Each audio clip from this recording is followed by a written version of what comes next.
Old Mr. Harris was a hard-working farmer who had spent his entire life tending to his fields. He woke up at sunrise, tilled the soil, watered the crops, and cared for the animals, but his son, Jake, was nothing like him. Jake preferred to sleep in, play games, and avoid work at all costs. One day, Mr. Harris fell ill. He called Jake to his bedside. "Son," he said weakly, "I don't have much strength left. The farm needs to be taken care of, or we will have nothing to eat." Jake sighed. "But Dad, farming is hard. Can't we just buy food from town?" Mr. Harris shook his head. "Son, if you don't work, you don't eat. I have one last request for you. Go dig near the old oak tree in our field. You'll find something valuable."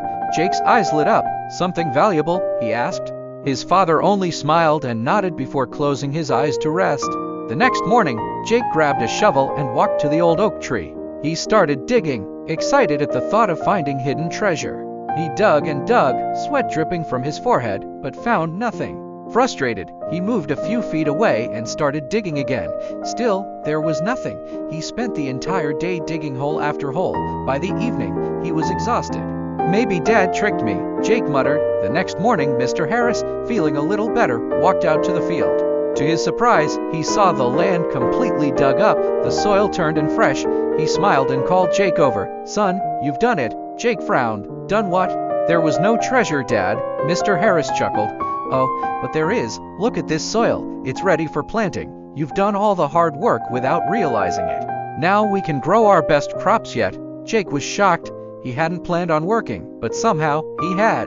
Over the next few weeks, he helped his father plant seeds, water the fields, and care for the farm. Soon, the crops started growing, and the farm thrived like never before. One evening, as Jake watched the golden fields sway in the wind, he realized something: hard work truly pays off. He felt stronger, more responsible, and for the first time, proud of himself. He turned to his father and said, "I understand now, Dad. The real treasure isn't gold or jewels, it's the reward of hard work." Mr. Harris smiled proudly. "That's my boy. Hard work may seem difficult at first, but in the end, it always brings rewards. Effort and dedication lead to true success."